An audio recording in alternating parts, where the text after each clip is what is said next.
Good evening and welcome to our study tonight. Let's go right to in the news and tell you what's been happening around the nation and around the world. This one's kind of interesting. I put it under New World Order because it kind of fits. It's 1 month until the WHO, World Health Organization, pandemic agreement usurps U.S. sovereignty. Americans just stand weeks away from handing over massive amounts of taxpayer funding, protective equipment intended for U.S. citizens, and an incalculable amount of influence over U.S. policy to the World Health Organization. And critics are warning us. The WHO Pandemic Committee will meet this coming Monday to ratify a final document. The most recently updated version of the proposal for a WHO pandemic agreement would redistribute wealth and protective equipment away from the United States, establish a global governance and a global governing board with little accountability to United States citizens, and critics say, water down U.S. sovereignty over how it responds to future pandemics. Something is up worldwide, I think. The latest version of this agreement calls on nations to adopt, quote, a whole of government and a whole of society approaches to pandemics. Why are they warning us about future pandemics? This includes adopting a controversial One Health approach, which attempts to balance the health of people, animals, and ecosystems as though they were all equally valuable. Nations have the right to adopt legislation only in accordance with the Charter of the United Nations, WHO says. The controversial document mandates that all nations assure real-time access by WHO of all products that are needed for pandemic prevention, preparedness, and response. They're taking full control should anything happen. Family Research Council has concluded that the WHO Pandemic Agreement puts in place the beginning of a turnkey totalitarian state. So why are they doing this? WHO officials are also pumping up fear about deadly but hypothetical future outbreaks. Why are they doing that? The WHO is warning in a new book, The Long Shot, that a theoretical disease X could become the next pandemic and wipe out 50 million people worldwide. It smells like a rat to me. It smells like they have something up their sleeves. Advocates of U.S. sovereignty have introduced numerous avenues for Americans to oppose the WHO's usurpation of the unalienable rights that we all share. Legislatively, Republican Andy Biggs, Republican from Arizona, has introduced the WHO Withdrawal Act, H.R. 79, and Senator Ron Johnson from Wisconsin has introduced the No WHO Pandemic Preparedness Treaty without Senate approval. So Christians should not overlook one additional resource that's available to us. Pray for the outcome that you desire, which is for these negotiations to fall apart and for a vote never to happen again. Similarly, Senator Johnson said last week, pray for a Tower of Babel within the World Health Organization. You know, it's the elites that are trying to control the world and trying to control your sovereignty and your rights. And so it's pretty shocking. Again, most people will never know this. It slips by almost everyone. But it's pretty amazing when you think about what they want to do in controlling the entire world, really. Let me go a little bit further. And obviously, you've heard about all the riots that are there on college campuses. I think 45 of our major 50 colleges are having riots on them. This one says, pro-Palestinian Palestine campus mobs, a movement steeped in ignorance. The spectacle of a critical mass of this current generation of American college students, egged on by many of their professors and even administrators and outside sources, chanting slogans about erasing the state of Israel from the map, of course from the river to the sea is what they say, cheering on Islamist terrorists against Jews everywhere, Intifada revolution they're calling it, and globalization of Intifada, and speaking openly about banning the presence of Zionists from their midst, if not condoning violence against them, has obviously shaken many Americans. It's especially true for liberal Jews who used to think the liberals are on their side. Yet the most important part of the story is what hasn't happened. Instead of a united nation responding to this expression of hate and bigotry with one voice, many declarations are being heard in defense of what are, for all intents and purposes, a burgeoning mass movement supporting the Hamas terrorist movement of October 7th. So, the BLM movement and the ideas behind it grant a permission slip for anti-Semitism. This has only become obvious to most people in the last 6 months.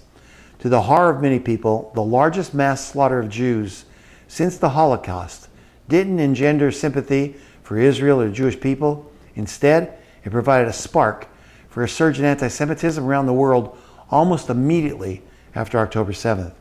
Many Jews believe they could always count on enlightened liberal opinion in this country, not only to condemn expressions of right-wing Jew hatred in the strongest terms, but also to isolate it. Instead, they have watched with amazement and concern as the mobs engaging in anti-Semitic incentive have been defended or nationalized in mainstream Libya media and the New York Times and MSNBC as idealists, or worse yet, emotional children whose actions are an understandable reaction to Israeli atrocities. In doing so, those who are taking this line aren't just repeating and spreading Hamas propaganda and blatant falsehoods. They're accepting the premise that opposition to the existence of the one Jewish state on the planet is somehow the natural political position of those who call themselves progressives. The narrative about the campus mobs, as much of the corporate media, is that they are merely pro-Palestine and that any anti-Semitism is merely an excessive behavior of a few marginal people who don't represent the true spirit of the protests. Almost as troubling is the fact that even when the anti-Semitic nature of the protests are recognized, the core problem is ignored. People doing this don't think they're wrong. They are convinced that they are speaking up for the righteous cause. Not only is that false premise being reinforced by mainstream media, but it's also being upheld by leaders of the political left and Biden. The most outrageous example of that didn't come from Representative Ilhan Omar of Minnesota, who's notorious for her own anti-Semitic statements and who showed up on the Columbia campus this week to show solidarity with the pro-Palestinian mob in the company of her daughter, a student at Barnard College who has been suspended for her role in violating the school's rules. The best encouragement the students received was from President Joe Biden, who, when asked about anti-Semitism on the college campuses, condemned it, but then added quickly that he was just concerned about those who don't understand what's going on with the Palestinians. A very fine people moment for the president. It's a movement steeped in ignorance, though. What's lacking is in coverage, and the most of the discourse is that as interviewers with them show, most of the students, even at schools like Columbia, can't really explain why they're against Israel, except by mindlessly repeating slogans about racism and oppression that have nothing to do with the facts on the ground in the Middle East or patent falsehoods about genocide in Gaza. They don't know the history of the conflict and seem to think that Israelis and Jews are, as Palestinian propagandists claim, settlers or colonists in one country in the world where the Jews are, in fact, the indigenous people. The ignorance of these young adults is pathetic, as their absurd cosplaying in which the wearing of kippahs has become campus terrorist chic. But having been spoon-fed the same lies that spawned the BLM movement throughout their educational experience, in which anti-Semitism has been redefined as progressivism, no one should be surprised that any of this is going on. Nor should we accept the claim that they're merely demonstrating sympathy for Palestinians or shock at human rights violations. Far greater losses of life are happening in wars in the Congo or Sudan right now, and an actual genocide in Western China, where Beijing has put an estimated 1 million Muslim Uyghurs in concentration camps. They haven't even moved them to a single word. They're not saying anything about that. If they really were for peace or the theoretical cause of a two-state solution to the Israeli-Palestinian conflict, they would be in favor of eradicating Hamas, which is opposed to any peace agreement that doesn't involve the destruction of Israel and the genocide of its people. The sad truth is that massive numbers of students at elite schools and elsewhere have been taught to adopt a Hamas charter, whether they understand what they are supporting or not. Some of them don't even know what the river is that they're talking about or the sea. If these students are the smartest that we have, going to the most prestigious universities, then I'm a 10-foot giraffe with a doctor's degree. They are not. They are just repeating, and they're just pawns of something else. Along the line of that, this is another one. Relentless anti-Semitism spreads across college campuses. And by the way, it's on fire right now across the United States. I'm actually in a spot of thinking, let it happen. Let these campuses lose students. Let these campuses lose money because they've been promoting this all along. They're only getting what they've promoted. Unfortunately, Jewish students are caught in the middle. Imagine walking on your college campus or the campus your son or your daughter attends and being met with mobs of angry, violent people shouting pro-terror chants. Imagine being threatened with murder and faced with vehement hatred simply for existing or being against terrorism.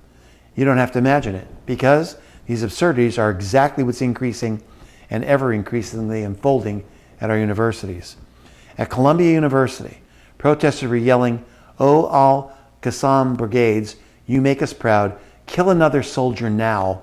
Israel will fall. Palestine is Arab, and we are all Hamas." Some of the protesters even went as far as calling for the murder of the counter-protesters carrying American and Israeli flags. Other videos shared on X were equally appalling.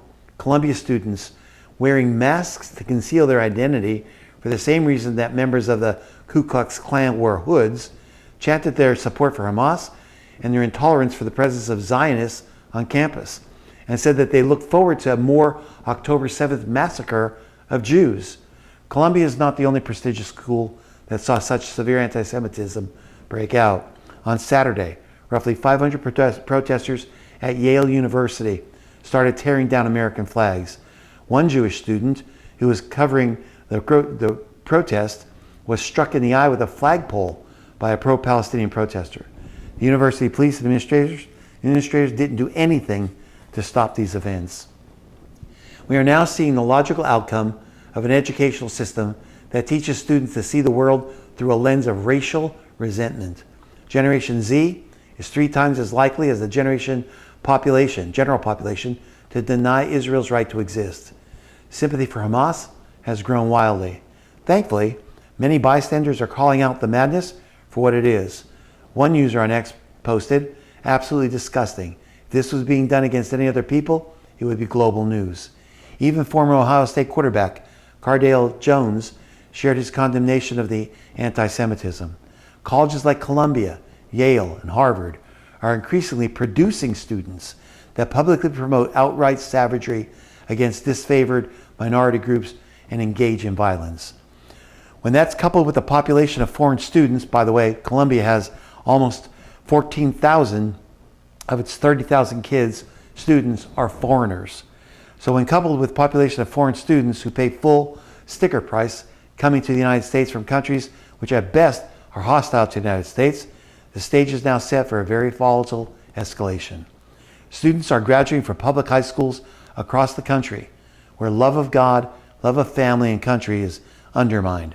These same students then matriculate to colleges and universities who accelerate that anti-American trend. So we're watching it happen. And actually American colleges are getting what they deserve. Again, unfortunately, Israeli students are caught in the mix. Let's go a little bit further and let me tell you about Israel for a moment. This is kind of interesting.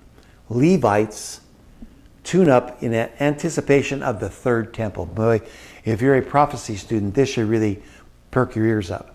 On Thursday, the third intermediary day of Passover, Levites gathered in Jerusalem to reenact their musical role in the temple. Levites gathered in the Old City to practice their singing while wearing garments designed for use in the rebuilt temple by the temple musicians in the upcoming third temple. The Levites also blew silver trumpets that had been prepared for their use in the third temple. Traditionally, temple musicians were selected from the tribe of Levi. The Levites were selected to sing in the temple because the name Levi means to accompany, and their music would cause others to come close to God. In the days that the temple stood in Jerusalem, first and second temple, the Levites sang on the 15 steps, corresponding to the 15 songs of ascent in Psalm 15, that led from the Ezrat Neshim, the court of the women, to the Ezrat Yisrael, the court of the Israelites. And so Jewish men whose fathers were Levites are considered eligible right now. The Netzer HaKodesh Institute for Kohanic Studies is actively schooling Jewish priests to perform temple services right now.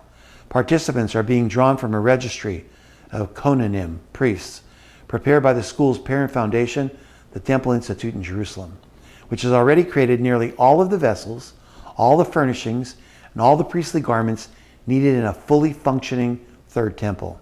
To register for study, you have to be certified as having a clear patriotic link to the priestly class, be born and raised in Israel, and have observed the laws of purity required by priests.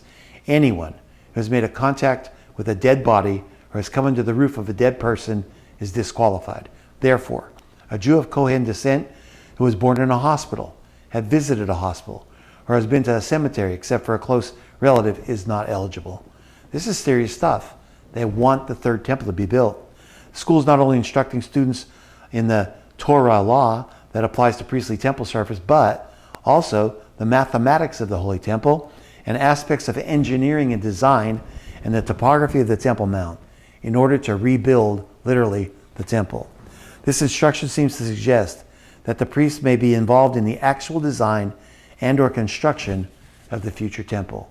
And in Ezra 3:8, we learn that the leaders of Israel appointed, quote, Levites 20 years old and older to supervise the building of the house of the Lord. That's exactly what's happening in Israel right now. Let me share another thing with you. Excuse me. Israeli archaeologists uncover a 2,000-year-old token used at Zerubbabel's temple, the second temple. The clay token features a seal imprint of a wine jar, accompanied by a Greek inscription, and was likely associated in some way with the activities that took place in the temple during the centuries prior to Christ's birth. The second temple, it's sometimes called Zerubbabel's temple, was destroyed by the Romans in 70 AD, leaving only the western wall. This is a very rare find.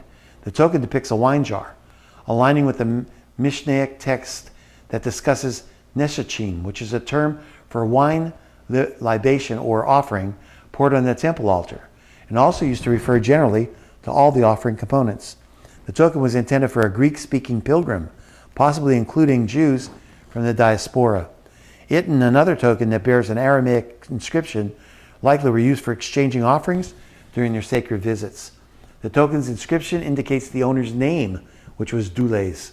This name is common in Thrace, Macedonia, and the northern regions of the Black Sea, where the Jews had settled by the late Hellenistic early Roman periods.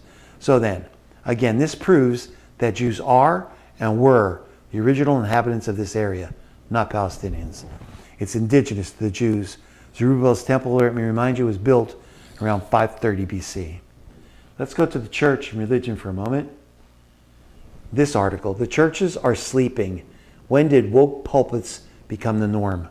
In 2 Thessalonians 2:3, Paul also prophesied and warned, quote, Let no man deceive you by any means, for that day shall not come, except there come a falling away first, and that man of sin be revealed, the son of perdition, who opposes all that exalts himself above all that is called God, or it is worshipped, so that he, as God, sits in the temple of God, the third one we were just talking about, showing himself that he is God. Remember ye not that when I was yet with you, Paul says, I told you these things. This apostasy or rebellion is when people turn from their faith. It's about sleeping churches. It's extremely exciting to live in a day when so many prophetic events are converging. Yet, when I speak with anybody, many pastors and churches are sleeping. They're not concerned about the events unfolding right before us. I routinely have people attend church who say that they have been searching for a church that would preach the truth about the day we live in. I get it all the time. They say they've been trying to find a pastor who speak about what's happening in the world. I ask myself, when did this side away from prophecy and prophetic events take place? A 2004 survey by Barna Research found that only 9% of all born-again believers have a Christian worldview. Worse, the same report that only half of evangelical pastors, 51%, have a biblical worldview. 9% of adults and 51% of the pastors. Just think about that. It's so sad. It's almost tough to comprehend. So to define a worldview, it's believing that absolute moral truth exists and that's based on the Bible.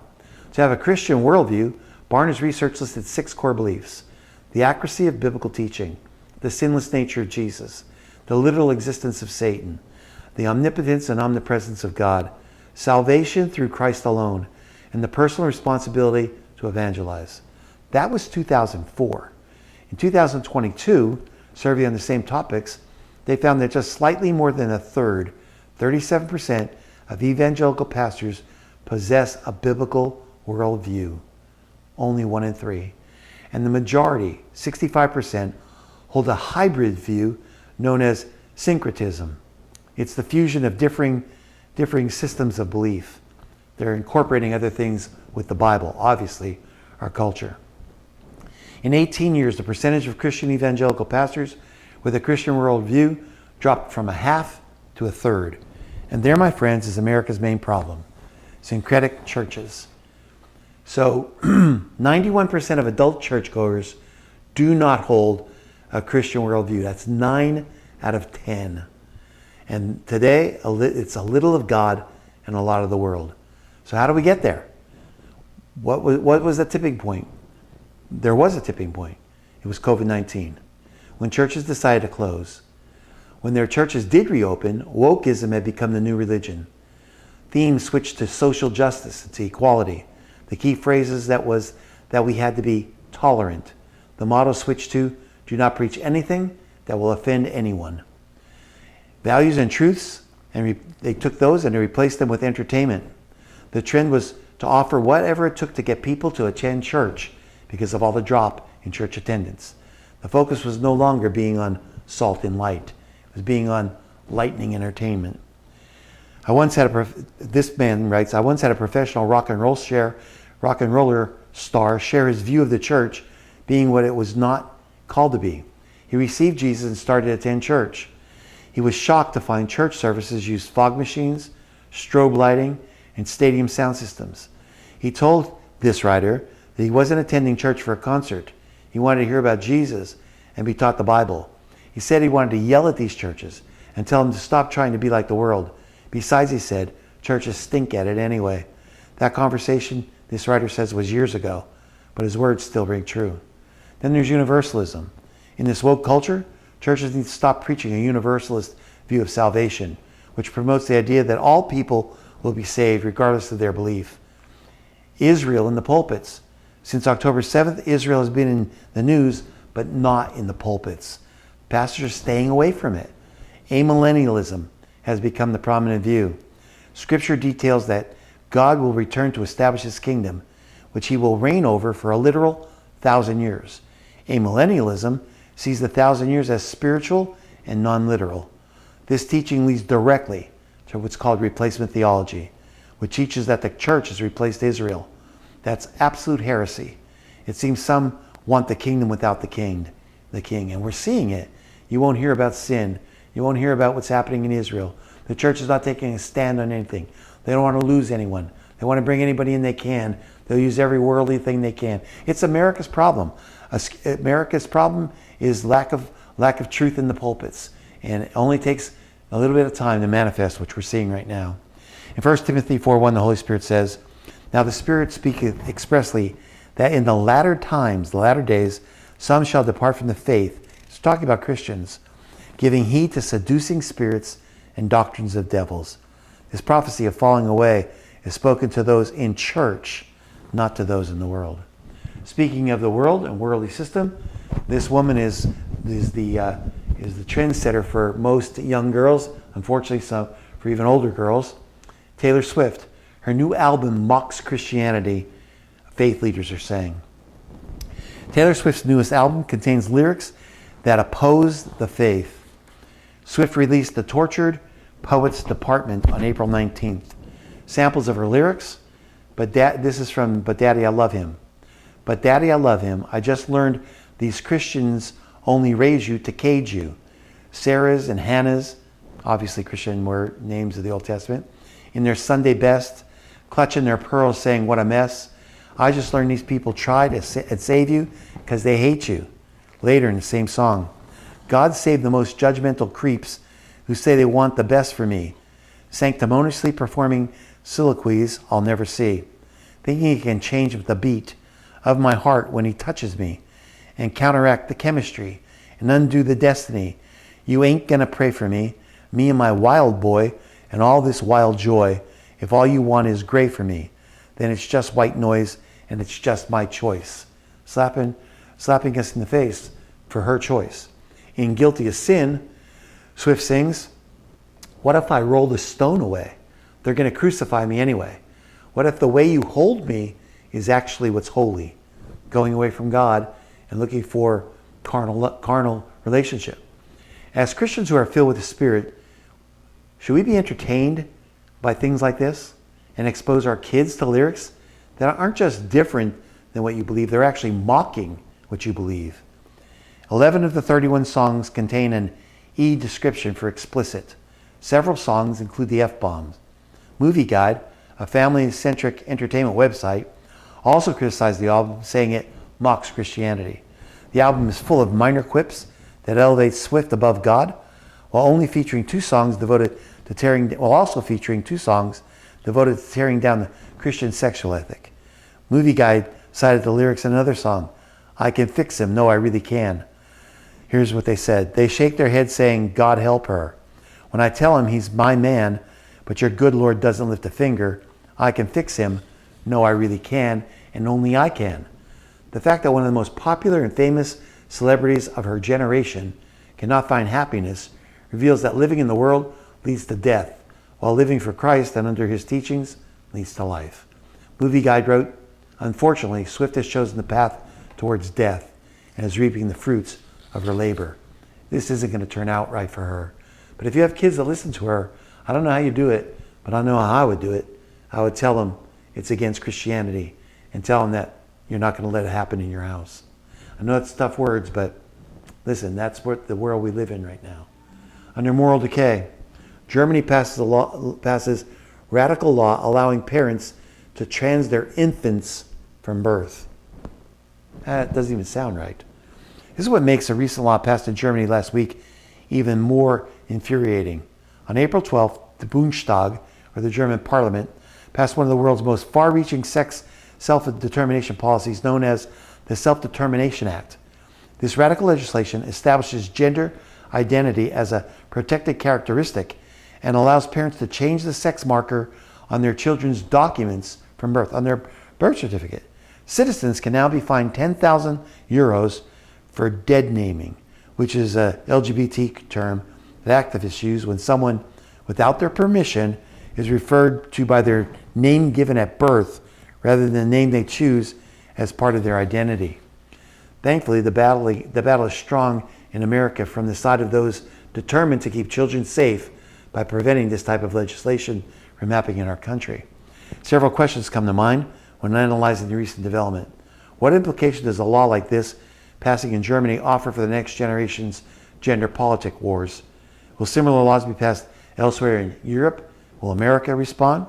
The idea that parents would be allowed to change the sex of their child from birth is outrageous. You know what that means? It means when the child is born a male and the birth certificate says male, you could take that off and say female, even though biologically that baby's a male.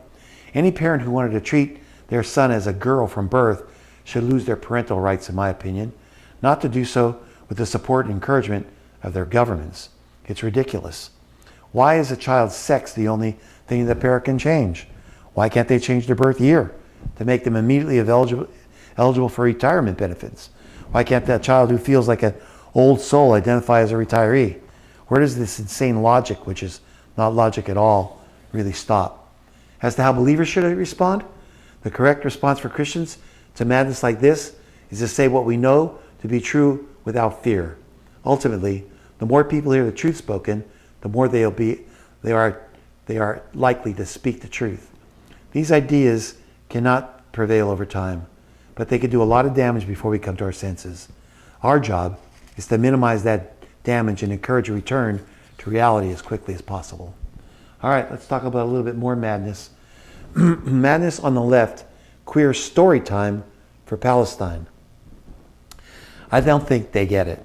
If you lack the resources to instill morally confused messages in your children, Valley Families for Palestine can help you. The Connecticut River Valley Grassroots Organization offers lots of family fun activities, like Queer Storytime for Palestine. The storytime was deemed to be a raging success, but the harsh reality, members of the LGBTQ community are often murdered in Gaza and other Palestinian areas such as Ramallah. The Storytime event has children dressed in Palestinian attire and wave Palestinian flag and the transgender flag at the same time. Last year, the National Endowment for Humanities, NEH, gave $60,000 grant to this organization. And they erroneously claim, quote, Israeli genocide on Gaza has killed every LGBTQIA person they knew in Gaza before October 7th. That's just simply not true. Tel Aviv in Israel is more pro-gay than any nation other than the United States. It's the Palestinians that killed him. The bizarre claim that the IDF is targeting homosexuals in Gaza is just that, bizarre. It's an obvious contradiction that homosexuality is accepted in Israel, because it is. In fact, Articles 258 and 263 of the draft of the Palestinian Penal Code for Palestine contains, quote, provisions that criminalize adult consensual same-sex conduct. It's in the Palestinian Code, which includes punishment of up to 5 years in prison for a male who commits the act of sodomy with another male. Palestine is not for queers. Queers may be for Palestine, but they're not for you. It would be funny, but it's just material for comedy, isn't it? If it wasn't so stupid. When Hamas was actually governing Gaza, what they were doing to homosexuals was unbelievable. They'd throw them from tall buildings. Families, if you were a Muslim family and within your family there's someone who's suspected of being gay, it's the obligation of the family to commit honor killing. So it doesn't even go as far as the government tribunals and trials. But when that happens, it's done quiet, publicly, and it's done in the most gruesome fashion of all. So Queers for Palestine is another manifestation of how our society is really becoming very, very, very stupid. Let me give you one last one tonight, and it falls under planet. What you're looking at is a rendition of a star blowing up. This is another sign in the sky by God. Again, I'm not sure what it's pointing us to, but he's been giving them to us over and over again. The article says this, another once in a lifetime. Make sure you note that. Astronomical viewing event in 2024, a rare star explosion. NASA officials are expecting a specific cosmic event that is being described as a once in a lifetime viewing opportunity. The event is a nova explosion that is located in a star system 3,000 light years away from Earth, and astronomers predict it will be visible to the unaided eye some point in 2024. Unfortunately, they don't know the timing of this as well as they did of the eclipse, but when it happens, it'll be something everyone will remember. The nova explosion, called T Corona Borealis, is one of 10 known recurrent novas in the galaxy that has been nicknamed the Blaze Galaxy. A typical nova consists of a star, like a red giant, very large, a star bigger than the sun, way bigger, and a white dwarf, which is a star about the size of the Earth. And that red giant is dumping material on the surface of that white dwarf through gravity because they're orbiting each other and they're very, very close together. When sufficient material is dropped on the surface of the white dwarf, the increased temperature sets off a thermonuclear runaway on the surface of that white dwarf. When that happens, that white dwarf blows all that material out into space and it gets very bright. That's what you're seeing on that chart. Hundreds of times brighter than it was before. And if it's close to us, or relatively close to us, we'll see a new star appear in our sky. Think about it. A new star will appear. The Bible says that stars are for signs, seasons, and times. I'll read something to you in a moment from the Bible. Viewers of the upcoming cosmic event will be viewing an explosion that took place 3,000 years ago, because that's how long it takes its light to travel to us. That's why it's 3,000 light years away. If you traveled at the speed of light, 186,000 miles per second, for 3,000 years, you'd get to the star. Its light travels that fast back to us, but it takes 3,000 years. At the time that star blew up, 3,000 years ago, the Bronze Age was ending. You had the rise of the kingdom of David in Israel.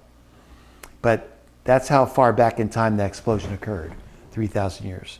So what does it mean? Does the sky hold signs of the ends of time? Well, the explosion, which is the light produced when the matter is blown off that white dwarf's surface, will be visible just to the right of Hercules constellation in our sky. It will look like it appears out of nowhere, and it'll stay visible for about a week before it dims back down. I quoted this all from NASA scientists and astronomers. Listen to what the last thing he said. It'll look like it'll appear out of nowhere. And then shall the sign of the Son of Man appear in heaven. Then shall all the tribes of the earth mourn. They shall see the Son of Man coming in the clouds of heaven with power and glory. The sign of his first coming was a star. The sign of his second coming may be a star also. That's in the news tonight. I pray that you're up on your prophecy. I pray that you understand that the news you watch on social media is nothing but propaganda. And it's one of the reasons why I want to bring you in news. One of the reasons why it's so popular for a lot of our viewers, because I want to give you the biblical perspective. Things are happening all over more than they ever have. It's pointing us to Christ's return.